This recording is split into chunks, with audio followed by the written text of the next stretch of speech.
দাড়ি কামায় দিন একবার এমন ফির আছে না নাই? 18 রশি না 16 রশি?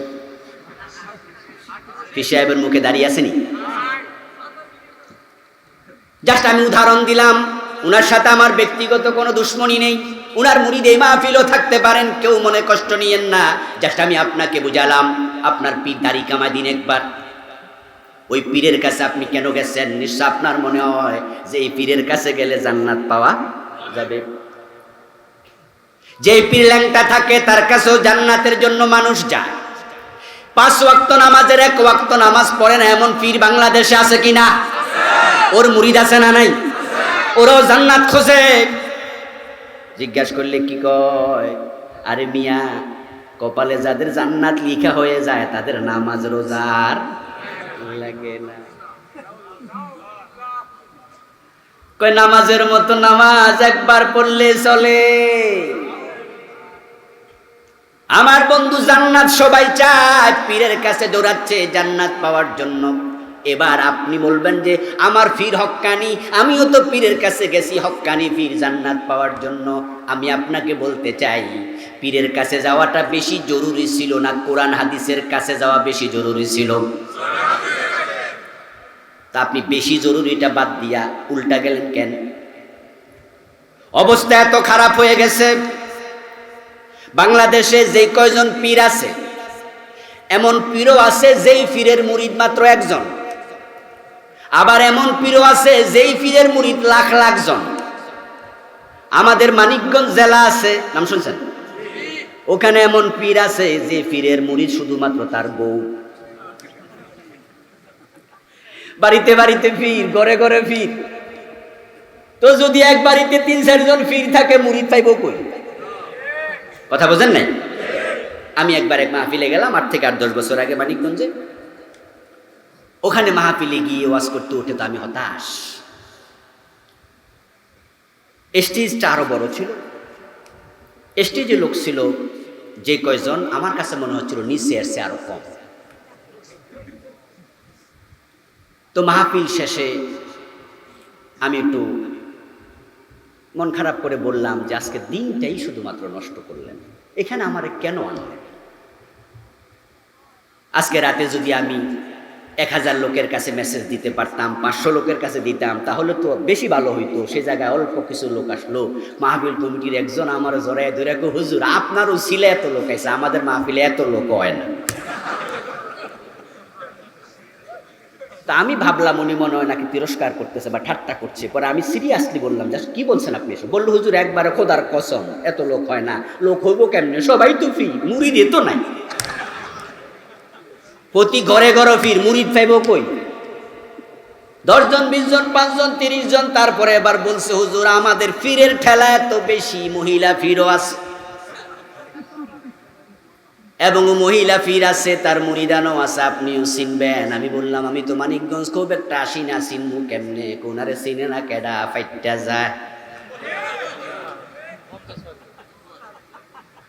উনারে মুরিদরা ডাকে ফিরাম্মা, গুন্না সহকারে ডাকে। ও আমার প্রিয় ভাই, বুঝুন, পীর আছে 1 জন 2 জন 5 জন 10 জন মুরিদ, আবার লাখ লাখ মুরিদ। এমন পীরও আছে কিনা? বাংলাদেশের লোক আছে তখন 18 কোটি ধরেন। এবার 18 কোটি, এই লোকগুলাকে প্রত্যেক পীরের সাথে ছেড়ে দেন। এই পীরের সাথে মুরিদ এই কয়জন আলাদা হইয়া যান, ওই পীরের সাথে যান আলাদা হইয়া। এরকম সব পীরের সাথে মুরিদদেরকে আলাদা কইরা দিলে কোরআন হাদিসের সাথে লোক কেমন থাকবে?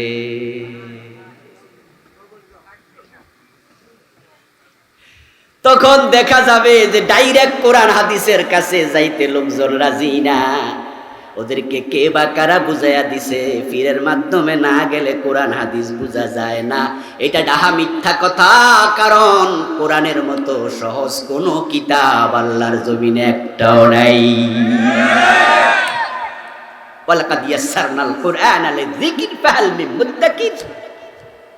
আল্লাহ কোরআন মাজিদে বারবার বলেছেন, আমি বুঝার জন্য, মানার জন্য, শিখার জন্য কোরআনকে সহজ করে দিয়েছি। কোরআনের মতো সহজ কোন কিতাব পৃথিবীতে একটাও। আল্লাহ পাক রব্বুল আলামিন প্রিয় নবীকে বলছেন দাইয়ান ইলাল্লাহ, আমি আল্লাহর দিকে ডাকার জন্য আপনাকে পাঠাইছি। তাহলে এখন থেকে আমরা যারা বক্তা আছি, আলেম ওলামা আছি, আমরা মানুষকে ডাকবো দলের দিকে, ব্যক্তির দিকে, দরবারের দিকে, পীরের দিকে, না আল্লাহর দিকে? হ্যাঁ, এবার যদি আপনি পীরের কাছে যেতে চান, সুযোগ আছে, সুযোগ আছে, তবে সেটা একটা মাত্র শর্ত, পীর শুধু উস্তাদ, এর চেয়ে বেশি কিছু নয়। আমার ভাইয়ারা, আমরা যারা স্কুল মাদ্রাসায় পড়ি, ক্লাসে উস্তাদ আসেন, কিন্তু পরীক্ষার হলে যখন আমরা হাজির হয়ে যাই, তখন ছাত্র যদি কিছু না শিখে, পরীক্ষার হলো উস্তাদ গার্ড হিসাবে আছে না নাই? উস্তাদ কি লেখা দেয়? তা আপনার পীর হাসরের ময়দানে আপনার প্রশ্নের উত্তর দিয়ে দেবে। অনেকে তো পীরের উপর ভরসা করে বইয়াই রয়েছে, আছে না? আছে না? দাড়ি নাই, মুছ নাই, হ্যাঁ, ক্লিন শেপ, বিড়ি টানে, গাঁজাও খায় মাঝে মাঝে, পীর সাহেব হুজুরের কাছে গরু নিয়ে হাজির হয়ে যায়। পীর সাহেব হুজুরকে একবারে কত তোয়ার যত্ন করে। আপনি জিজ্ঞাসা করেন, কিরে ভাই, ওয়াক্তিয়া নামাজ তো পড়োই না, জুমার দিনও মসজিদে আসো না, কি শুরু করছো? জান্নাতে যাওয়ার কি চিন্তা ভাবনা নাই? মুস্কি হাসি দিয়া কয়, ওইটা তো কনফার্ম।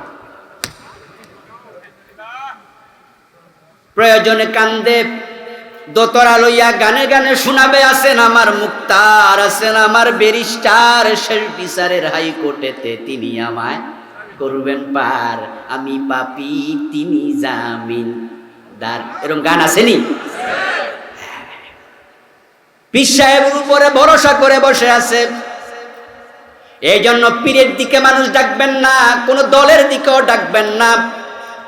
বলতে পারেন, হুজুর তাহলে আপনি কি দল করেন না? আমি বলি, হ্যাঁ ভাই, আমি এমন এক দল করি যেই দল ডাইরেক্ট আল্লাহর কোরআন হাদিসের দল।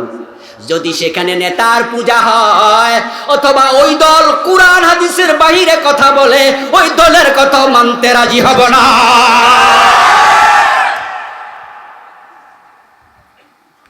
ওই দলের কোন নেতা যদি কোরআন সুন্নাহর স্পষ্ট বিরোধিতা করে, অথবা কোরআন সুন্নাহর খেলাফ কোনো কথা বলে, ওই নেতার দাম আমার কাছে এক আনাও নেই। এই জন্য আমি আপনাকে দলের দিকে ডাকতে বলি না, ডাকবেন কোরআন এবং সুন্নাহর দিকে। কোরআন সুন্নাহ আবার আপনাকে বলে দেবে, এই ফির হক্কানি, ওই ফির বন্ড, এই দল হক, ওই দল বাতিল, ঠিক কি না?